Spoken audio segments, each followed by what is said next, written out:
News, सच जरूरी है। नमस्कार दर्शकों, यह है एमएनएस न्यूज नेटवर्क और आप देख रहे हैं एमएनएस न्यूज टीवी। मैं हूं आपके साथ शुभांगी। तो आइए देखते हैं अमरावती जिले के मेलघाट से आई हुई आज की खास खबर। इससे पहले एक नजर रुक करते हैं आज की हेडलाइंस की ओर।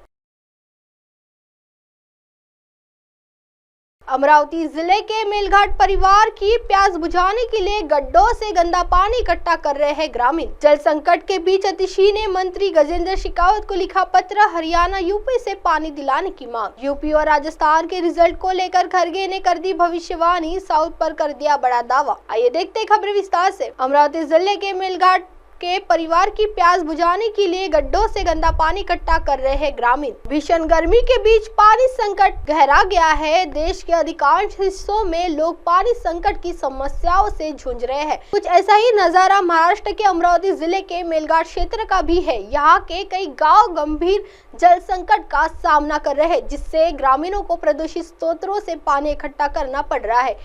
मरियमपुर गांव के निवासियों का आरोप है कि उन्हें प्रदूषित तालाब के किनारे गड्ढे खोदकर पीने का पानी इकट्ठा करने के लिए मजबूर होना पड़ रहा है।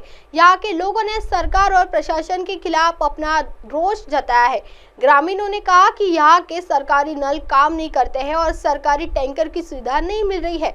गाँव का तालाब भी प्रदूषित। गाँव के एक निवासी सुभाष सावलकर ने बताया कि हमारे गांव में एक ही तालाब है और वह भी प्रदूषित है। हम सुबह 4 बजे उठकर अपने बच्चों के लिए पानी लेने तालाब पर जाते हैं। हम जो गड्ढे खोदते हैं उन्हें भरने में 2 से 3 घंटे लगते हैं। लोग इस प्रदूषित पानी को लेने के लिए लगातार खड़े रहते हैं, जिससे हमारे बच्चों को स्वास्थ्य संबंधित परेशानियां होती है। आज ही मुझे अपने बच्चों को दवाई के लिए डॉक्टर के पास ले जाना पड़ा। आइए बढ़ते हैं अगली खबर की ओर। जल संकट के बीच अतिशी ने मंत्री गजेंद्र शेखावत को लिखा पत्र, हरियाणा यूपी से पानी दिलाने की मांग। राजधानी दिल्ली में भीषण गर्मी के बीच पानी का संकट गहराता जा रहा है, जिसको लेकर एक तरफ जहां केजरीवाल सरकार बीजेपी के निशाने पर है, तो वहीं दूसरी तरफ दिल्ली की जल मंत्री अतिशी ने जल संकट से निपटने के लिए केंद्र सरकार को पत्र लिखा है। केंद्रीय जल मंत्री गजेंद्र सिंह शेखावत को पत्र लिखकर मंत्री अतिशी ने दिल्ली को अतिरिक्त पानी दिलवाने की मांग की है। पत्र में लिखा गया है कि दिल्ली में भीषण गर्मी के कारण पानी की कमी हो गई है। हरियाणा से भी कम पानी आ रहा है। दिल्ली को हीट वेव के दौरान ज्यादा पानी की जरूरत है, इसलिए दिल्ली को हरियाणा या उत्तर प्रदेश से अतिरिक्त पानी दिलवाया जाए। जल संकट के लिए हरियाणा सरकार को ठहराया जिम्मेदार। इससे पहले दिल्ली की जल मंत्री अतिशी ने दिल्ली में जल संकट के लिए हरियाणा सरकार को जिम्मेदार ठहराया था। उनकी तरफ से कहा गया था कि दिल्ली में जल संकट की वजह हरियाणा सरकार की तरफ से यमुना में पानी नहीं छोड़ा जाना था। दिल्ली पानी के लिए यमुना पर ही निर्भर है। यमुना के पानी से दिल्ली के वाटर ट्रीटमेंट प्लांट चलते हैं। आइए बढ़ते हैं अगली खबर की ओर। यूपी और राजस्थान के रिजल्ट को लेकर खरगे ने कर दी भविष्यवाणी, साउथ पर कर दिया बड़ा दावा। मल्लिकार्जुन खरगे ने दावा करते हुए कहा कि तेलंगाना, कर्नाटक, तमिलनाडु और केरल में कांग्रेस को बढ़त मिलेगी, वहीं राजस्थान और मध्य प्रदेश में भी हमारी भारी सीटें बढ़ेंगी। यूपी में हमारा गठबंधन सही कर रहा है। ऐसे में मेरा सवाल है कि किस आधार पर बीजेपी 400 सीटें जीतने का नारा लगा रही है। मल्लिकार्जुन खरगे ने क्या कहा? मल्लिकार्जुन खरगे से सवाल किया गया कि 7वें चरण का चुनाव कुछ ही घंटे में होना है, इसे विपक्ष किस तरीके से देख रहा है, क्योंकि पीएम मोदी अपनी जीत को लेकर पूरी तरह से आश्वासित है।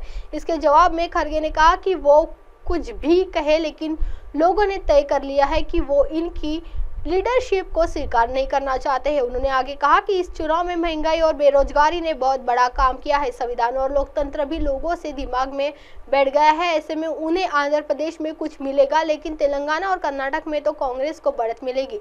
केरल और तमिलनाडु में भी कांग्रेस की बढ़त है। मध्य प्रदेश में भी कांग्रेस की सीट बढ़ेगी। यूपी में सपा के साथ मिलकर लड़ने से कांग्रेस की सीट बढ़ेगी। ऐसे में बीजेपी किस आधार पर कर रही है? ऐसे में बीजेपी किस आधार पर कह रही है कि एनडीए को 400 सीटें मिलेंगी? 7 चरण के चुनाव, 7वें चरण का चुनाव अब कुछ ही घंटों की देरी पर है, जो होना है मतदान। किस तरीके से देख रहा है विपक्ष इसको? इंडिया ब्लॉक कितने आश्वस्त आप हैं? क्योंकि सरकार की तरफ से प्रधानमंत्री हो चाहे गृह मंत्री हो, पूरी तरीके से आश्वस्त हैं तीसरी बार सरकार बनाने, और आगे का 125 दिनों का प्लान भी आगे रख चुके हैं। देखो, वो कुछ भी कहे, देश के जनता ने डिसाइड किया है कि इस वक्त मोदी के लीडरशिप को वो स्वीकार नहीं करना चाहते। और दूसरी चीज ये है कि इस इलेक्शन में महंगाई और अनएम्प्लॉयमेंट बहुत बड़ा काम किया है। उसके साथ ही साथ संविधान का और डेमोक्रेसी का भी ये लोगों के दिमाग में बैठ गया है। तो इसीलिए वो जितने भी नंबर्स बताएंगे वो नहीं बैठ रहे, कहीं किसी इसमें संदर्भ में नहीं बैठ रहे। तो कम से कम वो देखना चाहिए उन्होंने, जैसा कि आंध्रा में उनको कुछ मिलेगा, लेकिन तेलंगाना में तो कांग्रेस का इम्प्रूव होगा ना, कर्नाटक में इम्प्रूव होगा कांग्रेस का, जहाँ एक ही सीट थी। फिर इसी तरह से केरला, तमिलनाडु तो बढ़त है ही है, महाराष्ट्र में बढ़त है। जब हर जगह हमारी बढ़त है, राजस्थान में बढ़त है, छत्तीसगढ़ में हमको बराबरी के सीट मिलने का है, मध्य प्रदेश में हमको 2 थे, 1 बढ़ेंगे, वहाँ पर भी कम तो नहीं होंगे। और उसी ढंग से मध्य प्रदेश में, हमारे उत्तर प्रदेश में भी जो बहुत कम सीटें थी पहले हमारे को, आज वो हम मिल के लड़ने से वहाँ भी हमारे को बढ़त है। फिर किस बेसिस पे वो कह रहे हैं कि उनको बहुत से सीटें मिलेंगे और 400 पार करेंगे, ये स्लोगन जो दे रहे हैं, ये लोगों को मैं समझूंगा कि लोगों को एक बेवकूफ़ करने की बातें हैं। तो और ऐसा उनका रवैया पहले से है और कोई वो नंबर उतना बना नहीं सकते। हमको लगता है कि गठबंधन की सरकार आ जाएगी। सर, आप लोगों का मैनिफेस्टो हो और आपने कहा संविधान, एक रिजर्वेशन भी बड़ा मुद्दा रहा है पूरे चुनाव में, प्रधानमंत्री के भाषणों में हो कि रिजर्वेशन जो है हम किसी को लेने नहीं देंगे, आप लोग अपीजमेंट करना चाहते हैं।